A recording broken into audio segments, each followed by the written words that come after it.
Great to have you with us. Now, in our first story, academic activities have grounded to a halt at the University of Education, Winneba, following students' protests. The students have blocked the major roads within the campus, demanding the reinstatement of 2 dismissed lecturers from the university. Now, on Monday night, a similar protest took place, and where some properties of the school were vandalized. Richard Kojonyako is on campus and joins us on the line. Richard, what exactly triggered the dismissal of the lecturers, which has resulted in this protest by the students? Well, Daniel, the dismissal of the 2 lecturers, are premised on 2 things. One of them went to court and took the university to court, lost the case, and then the university instituted a committee to look into the matter because they deemed the action of the lecturer as some kind of a disciplinary nature. So a disciplinary committee was instituted, and according to the university authorities, they found him guilty and they decided to dismiss him. That they found his action untoward, taking the university that pays him to court.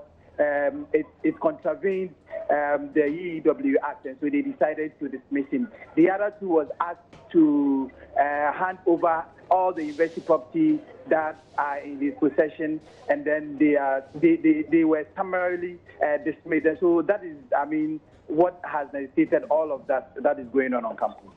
Right. Now, the SRC has meanwhile dissociated itself from this demonstration. What else have they been saying?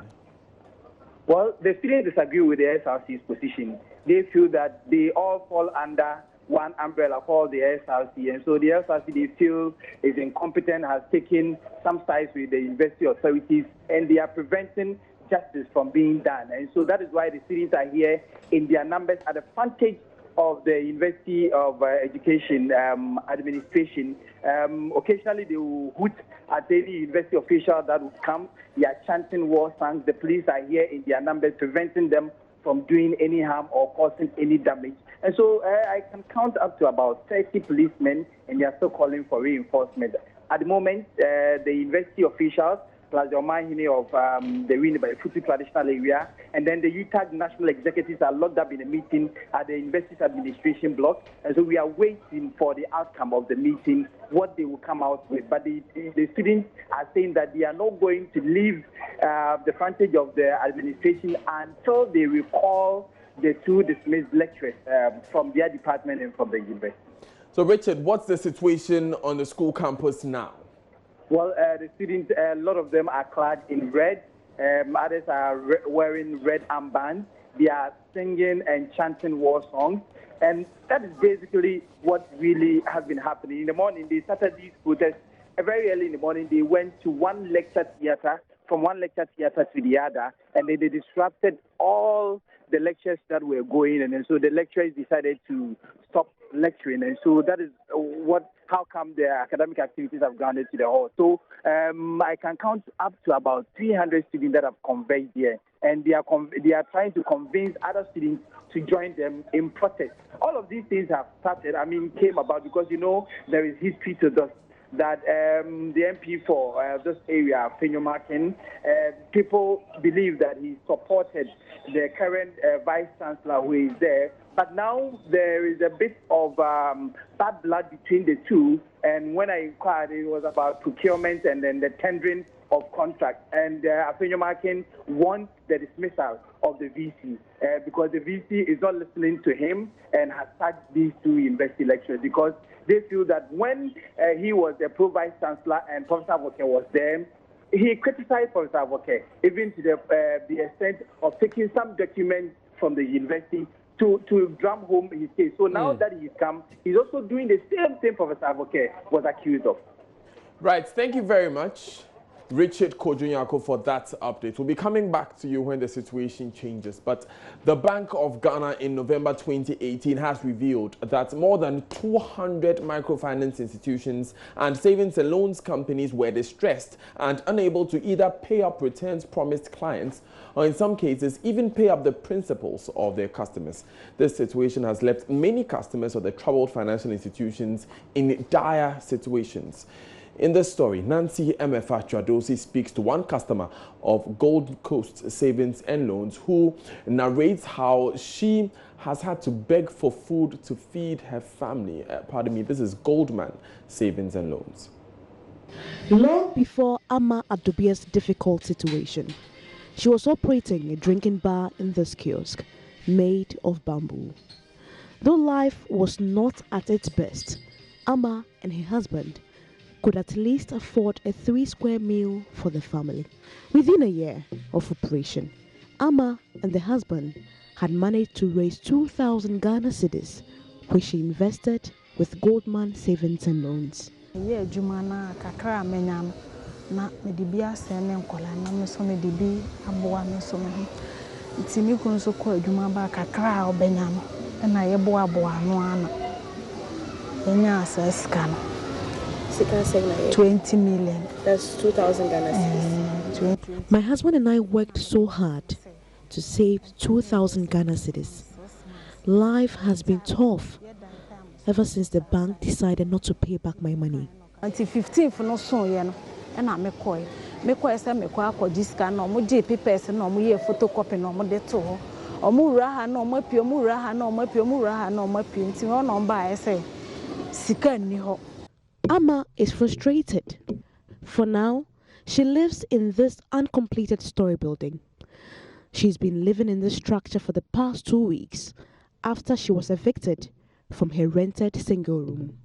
One evening, I got home only to see our face thrown out of the house. Out of shock, I started bleeding. I was rushed to the hospital only to be told the baby was dead. But even now, Amma has the next 2 days to back out of this building, as the new owners are likely to arrive. I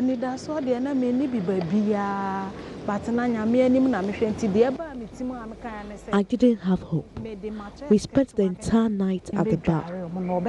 A customer came to me in the morning and gave us a place to live for a week.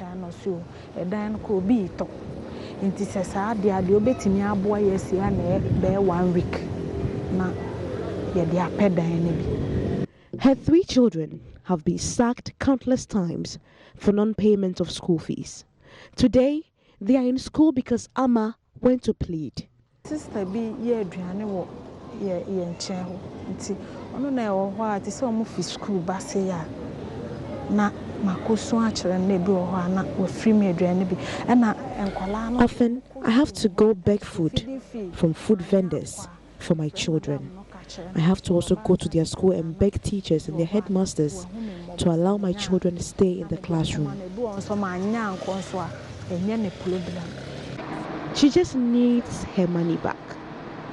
She recalls days she had to walk miles from Taifa to Ofanko barrier and back home without her money.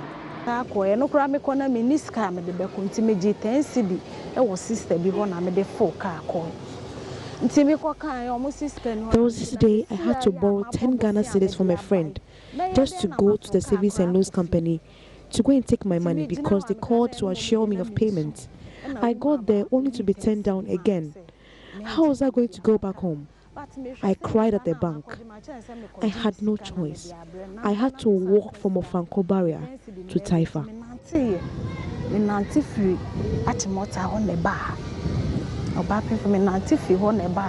Amma's greatest wish now is to get her money back, as her life is on a standstill. Until then, her beautiful smile she wore when she worked hard for that money remains hidden.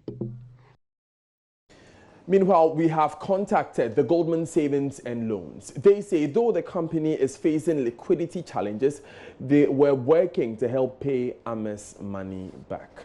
Now, the Narcotics Control Board says it has discovered abuse of substances beyond tramadol and other known drugs. Officials in the Ashanti region cite inhalation of glue, insecticides and other chemicals as worrying trends. Prince Appiah has been investigating the new trend and now reports. chemicals like petrol, insecticides, Tipex, or we call it correcting fluid. The flames coming out of pit latrines and glue, yes, you know, the scent of it is also very strong. People have started abusing them. Those are some of the new trends that we have started recording, which are very worrying. That is the voice of the regional narco boss with such a revelation. So we decided to investigate and understand the extent of the situation. Here is one of the communities we are told are hideouts for youth who abuse some of these substances. I meet Kofi and Akwesi, both obvious testimonies of the weird abuse.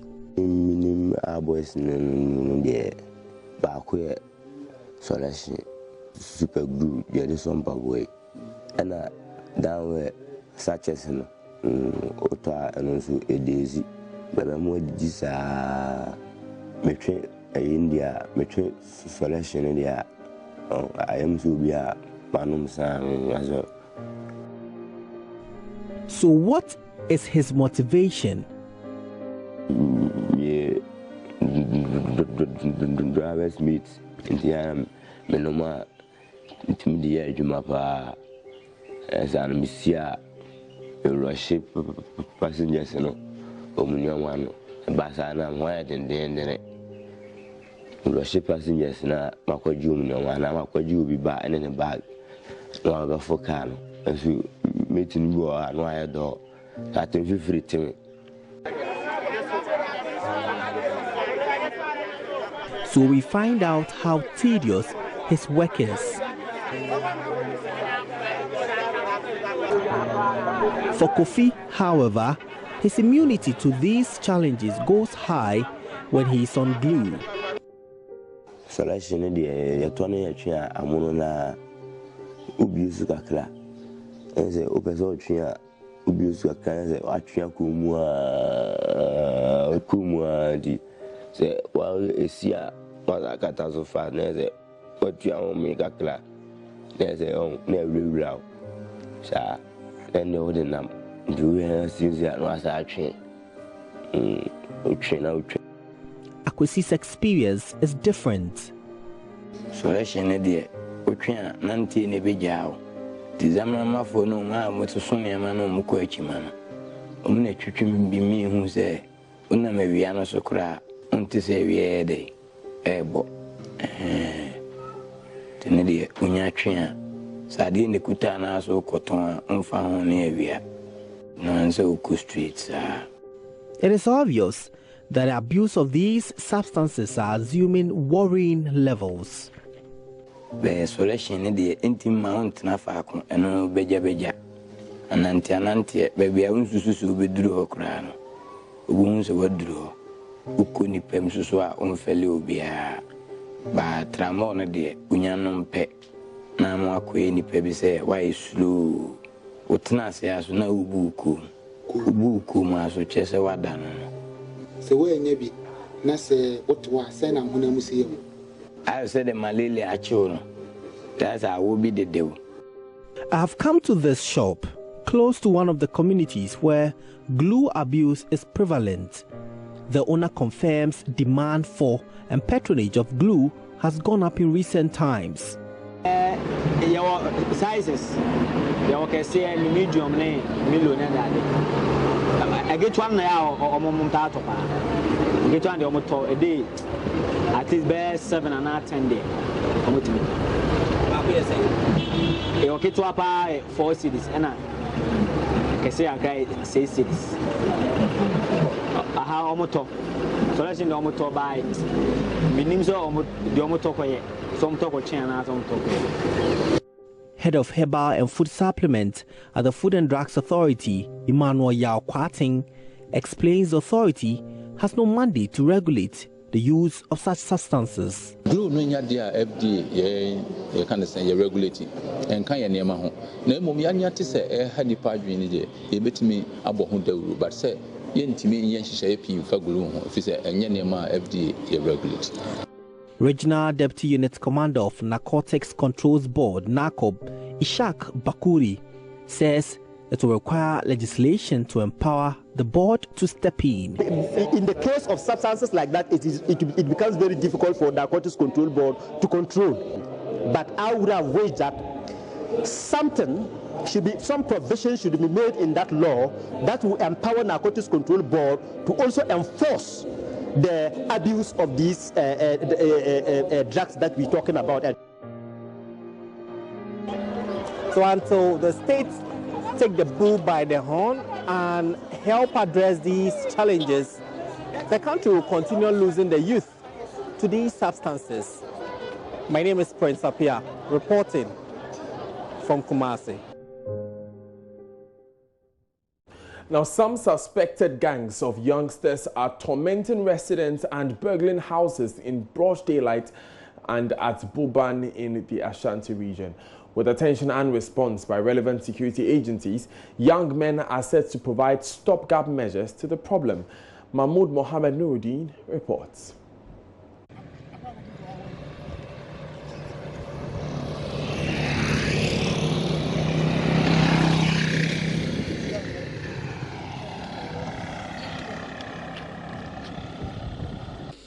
It is just a little past 9 p.m. at Boban and darkness is fast setting in. This is the time criminals schedule their activities to attack and forcefully take items belonging to innocent people.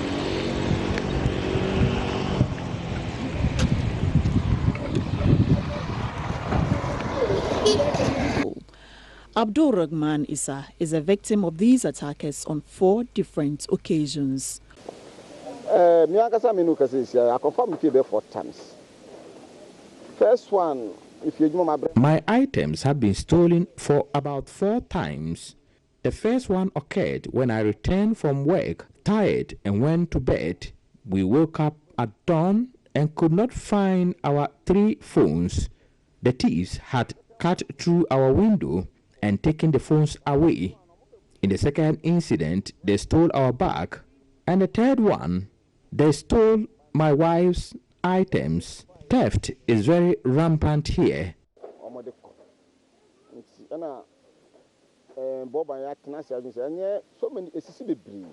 For Ismail Umaru, it is difficult living here at Boban community. For my wife, Becky, no, they cry. And mom said, what Becky now about to say? Some time ago, I was at work when my wife called to inform me that there are countless unreported cases of theft here. Many of them come to residents as surprise.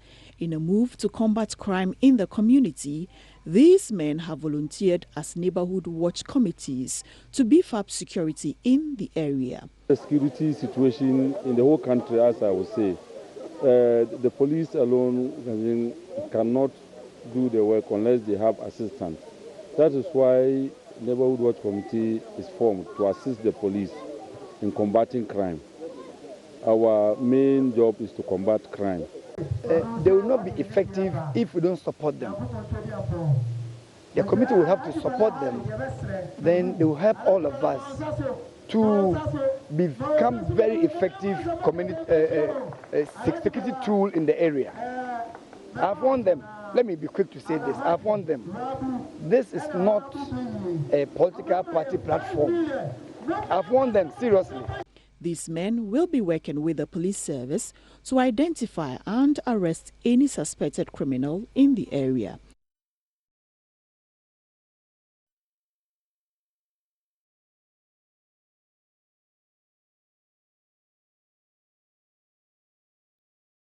Now, the National Peace Council says it's worried that the substantial matter of disbanding political party militias has been put on the back burner as the NPP and the NDC trade letters.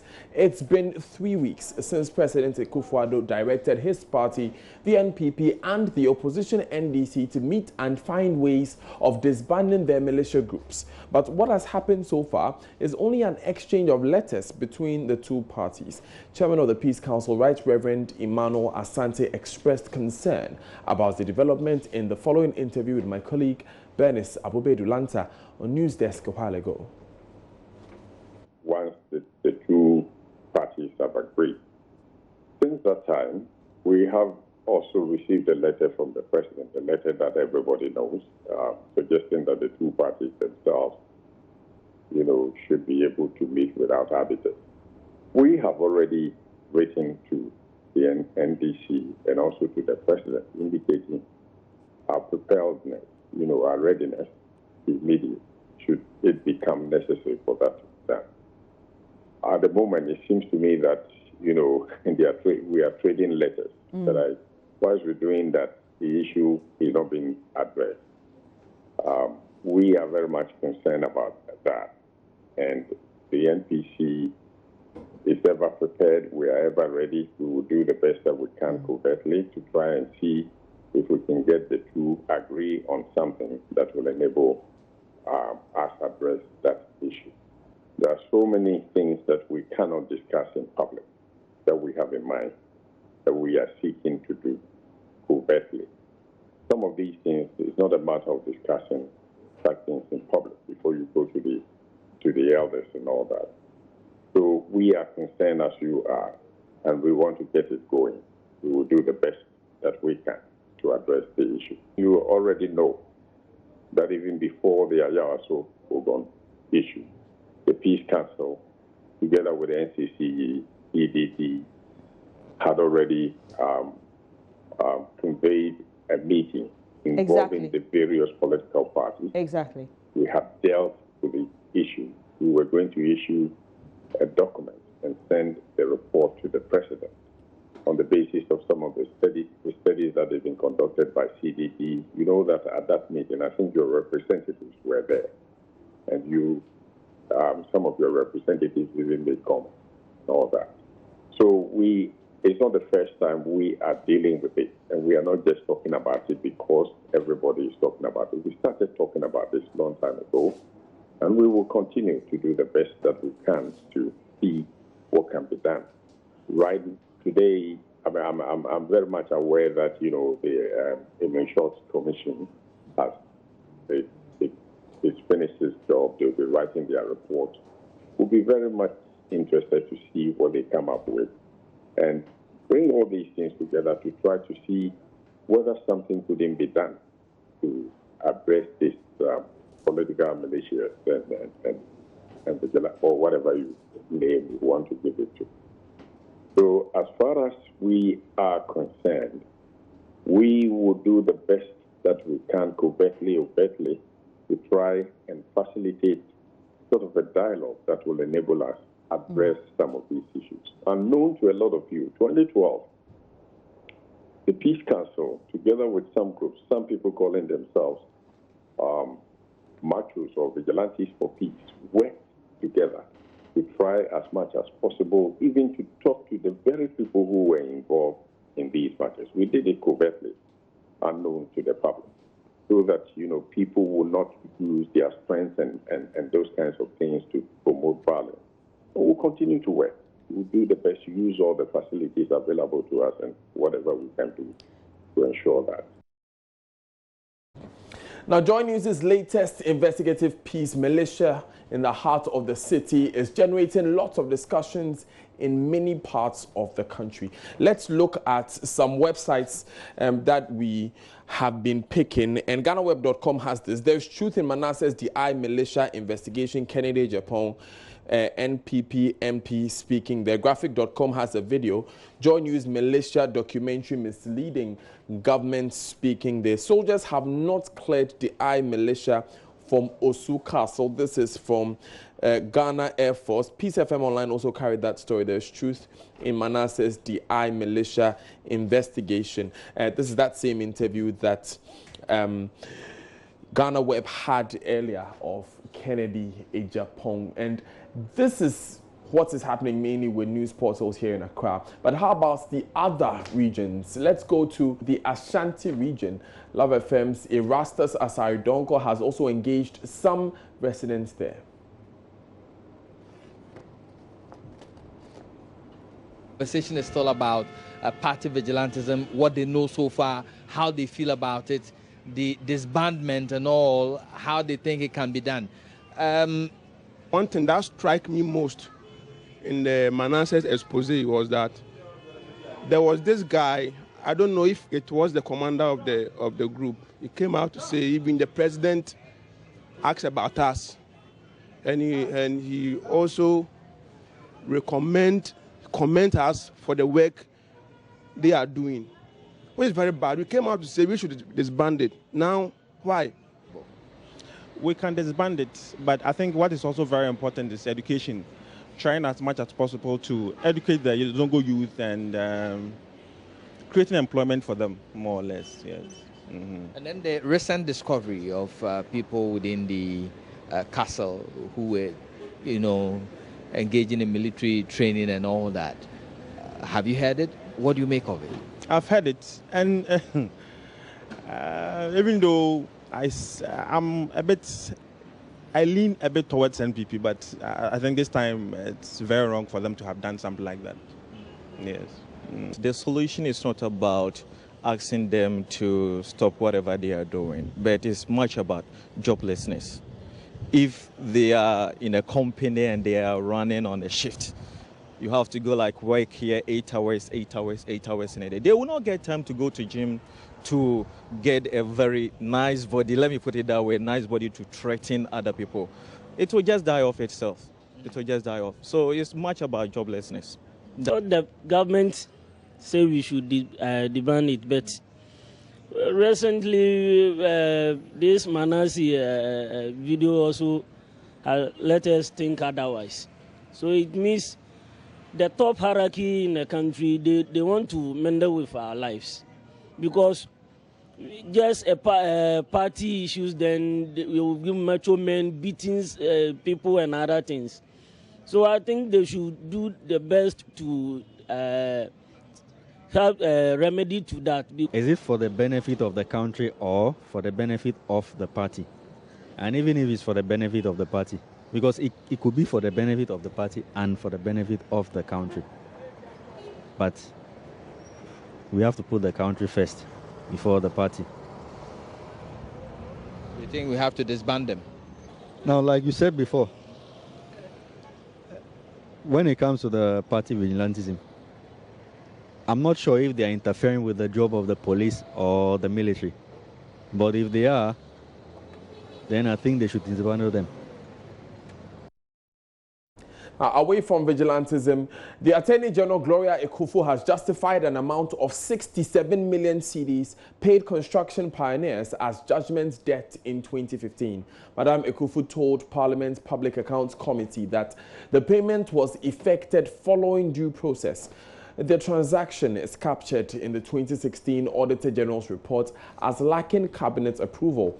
Deputy Ranking Member on the committee, Mohammed Tufera, asked that the AG clarifies the matter. Well, let's speak to my colleague, Joseph Akable, who is covering the sitting. Joseph, give us a bit of background to this payment and what was said about it. So, Daniel, this was the payment that was effected in the year 2015 during the tenure of then President John Dramani Mahama. In fact, it is work that construction pioneers did for the country in terms of some road construction, but there was a disagreement between government of Ghana and the company in terms of the specific amounts to be paid. Due to the disagreement, the company resorted to arbitration, and they eventually had a decision in their favor asking the government to pay the said amount. Payment was subsequently effected in 2 tranches in the year 2015. And now it is captured in Auditor General report that this payment did not have cabinet approval, because at the time the payments had been effected, that was when a lot of judgment debts had been paid, and a decision had been taken that because of the number of judgment debts that were being paid, it was important that when there's an amount, judgment debts exceeding 10 million cedis, it was important for a cabinet approval to be obtained. So that was why the Parliament Public Accounts Committee asked that the Attorney General provide some response to that report. But she presented some documents to Parliament, including the memo from Cabinet, which indicated that Cabinet had indeed approved for the amount of 67 million cedis to be paid to the company. The concern by the ranking member on the committee, that is Kofi Ajekum, was to the effect that it could be the case that the payment was made with a memo issued subsequently and backdated to reflect the approval. But the AG responded that that could not have been the case because he has checked the records of the AG's department, and it indicates that indeed the document was received in August 2013, which was even before payment was made. So it could not have been the case that there was payment effected with the backdating done to meet the requirements of the time. Right, Joseph, which other issue came up when Gloria Kufu faced the Public Accounts Committee today? So the other issue relates to the Registrar General's Department, where some contracts were awarded without the approval of the Public Procurement Authority. And the Registrar General herself, Jemima Wari, was here. He did admit that they breached the regulation. He apologized to the committee and made a point that it was due to the exigencies of the time, the fact that they didn't have the finances immediately and they had gotten someone who could deliver at a lower cost than what was required of them. So that was what led to that procedure being used. As I speak to you currently, the Roads and Highways Ministry is also before the Public Accounts Committee being represented by the Deputy Minister, Anthony Cabo, and they are responding to issues relating to some abandoned projects that were being undertaken by urban roads in different parts of the country. That the Auditor General recommended that those contracts be terminated and re-awarded to another contractor to execute. So that is what he's currently providing some clarification to. And we can see Mr. Cabo here on our screens. Thank you very much, Joseph Akable, for that update. Let's listen to Anthony Cabo now. Previous ones should suffer such reasoning. And if you are putting a clause on that, take note. And also, going forward, if that is the reason that, okay, now going forward, all these things should be budgeted for before the contract is given to you, so that it will not affect the previous contractors who actually executed some amount of work. Thank you very much, Mr. Vice Chairman. To address the issue of contractors who may be you described, what we have done in the ministry under the minister's direction is to rescope some of those unbudgeted projects that have been given out on contract. So in a particular case where a contractor has been awarded a project 10 kilometers and it's not been budgeted for, that contractor will probably have started. Maybe he's constructed a kilometer or two. In that case, that entire 10 kilometer will be rescoped to limit the contractor to a 2 kilometer, such that when funds are available, the phases can continue. I think that is the approach the minister has adopted to dealing with such projects. And we have many of such projects dotted around the country. We talk about the cocoa roads, we talk about the feeder roads, urban roads, and some highway projects that have been given out on contract but were not budgeted for. And it also takes into account these exigencies that you just enumerated. And so that is the approach the minister, with the support of his directors, have adopted to addressing some of those concerns, so that we do not put contractors who, for no fault of theirs, have been given award letters, yet the projects have not been budgeted.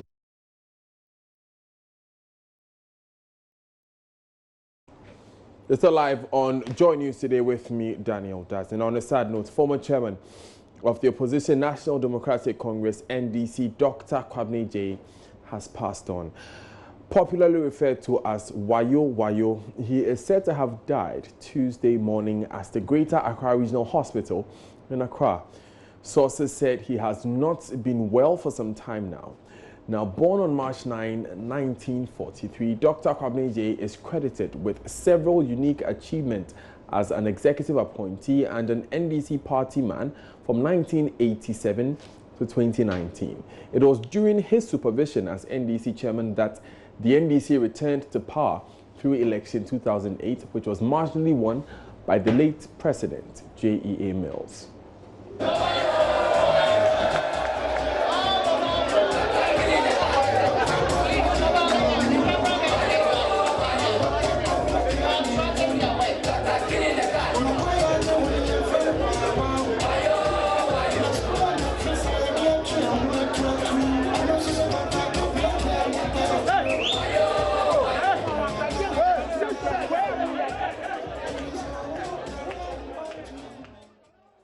May his soul rest in perfect peace. Now, coming up in business, Ghana Civil Aviation Authority assures it is monitoring airlines flying the Boeing 737 MAX 8 aircraft in and out of the country to ensure the highest safety standards are adhered to. Daryl has more after this.